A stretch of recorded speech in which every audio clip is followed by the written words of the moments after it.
How to change location in Roblox Mobile. Hi everyone, I'm here to assist you today without any delay. Let's jump right in. First, open Roblox on your device.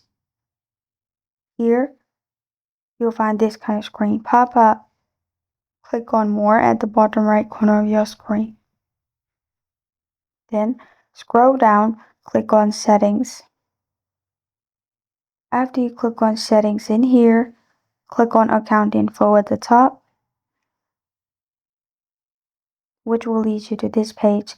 Here, if you scroll down, you will find your account location. For now, there is no option to change your account location as Roblox will simply take location from where you are. Even if you use VPN, you won't be able to change your location. So if you have changed your location or you have moved to other places, you will need to wait for 1 to 2 days, and after that, Roblox will automatically detect your location and change your location in here. And this is how to change location in Roblox Mobile.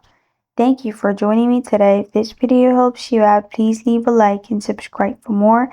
Got a question or want to suggest a topic? Comment below. Thank you for watching.